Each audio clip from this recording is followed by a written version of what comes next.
Harry's recent attack on the British monarchy in his best-selling and international best-selling book, Spare. Many people thought, of course, that His Majesty the King, King Charles III, was very upset about slighted comments regarding the Queen Consort Camilla. And naturally, let's be honest, it didn't read great, did it? She was painted as a person who was tipping off the press, all for better press against each other. I mean, whoever fed Harry that particular stuff and nonsense, it is ridiculous, because Camilla doesn't really have a relationship with the press. I mean, if anything, the press have a relationship with her. She's certainly not the sort of person that would ring up a newspaper editor's office and say, here's a juicy tidbit, that sort of thing. It just doesn't work like that. But how cruel to discredit a woman, whatever you may think about her. And we all know the negative sides, of course, of both sides of the royal story. But the bottom line is, she couldn't answer that back.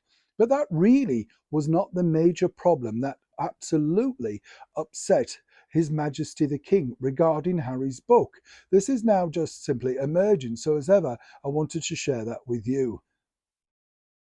Hi, good morning, Neil. Shawn here. Nice to see you. And as ever, thank you so much for joining me. Nice to have your company. Fun story, wasn't it, recently about the strikes with the BBC? Yes, it's not just the strikes, though, is it? As I said, very brave, I think, people to go on strike in this climate, because, maybe it's me, maybe it's the way that you're brought up and, all that sort of stuff. But it's just nerve-wracking, because a friend of mine once told me this, and I'll just share this quickly and I will get to the story, but it's true this.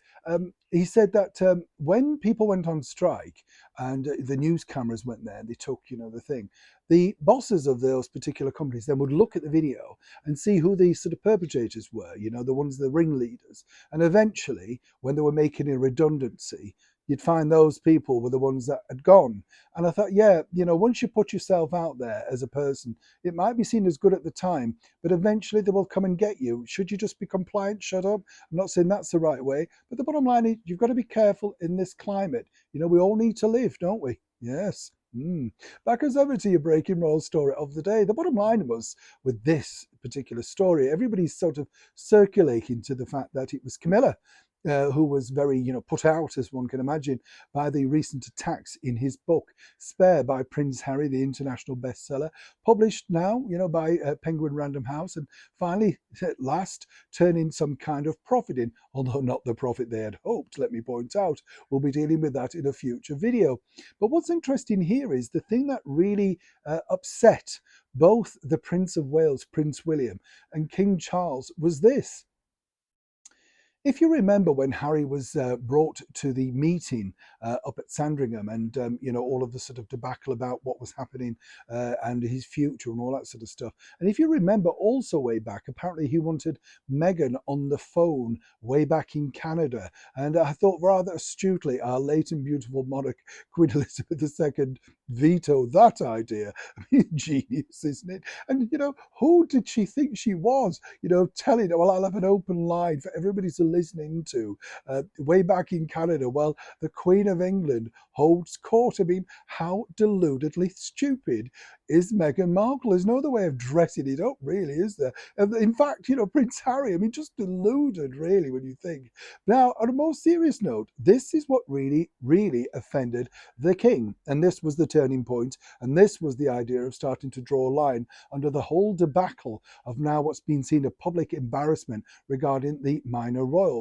It was when in the book that Prince Harry referred to the Queen as virtually sitting there like a doddery old lady, impassive and not actually saying anything to his defense. And he apparently, if you recall that segment of the book, found this rather strange. Now, the bottom line is King Charles absolutely adored and was devoted, as we all are, to our mothers. The bottom line is he found that very hurtful because that was really intruding on her legacy. And he knew this was something that she wouldn't wish to see in the public domain. It wasn't simply going to be like that. And really, he felt that that was a step too far. Naturally, he was upset about the Camilla stuff, but also other references in the book to our late and beautiful monarch hurt him. And let's not forget, it's less than just 7 months since we lost the monarch, So it's not easy. Charles is still grieving, as one can imagine, as is Prince William, Catherine, and all other senior members of the British monarchy. But But you see, that didn't bother Harry. He has a book to sell.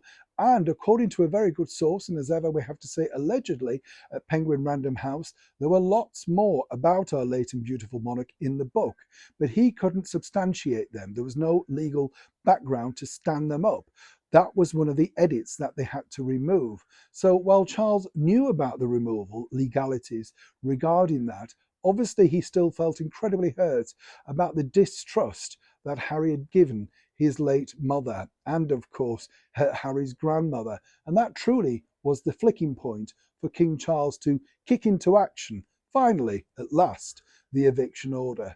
So, whatever else you read out there, do have a little bit of sympathy for King Charles. It must have been very hard to read that. And the bottom line is, is it going to stop? According to a very good source, Harry's working on more now. As ever, it's a developing story, and when I know more, you'll know more.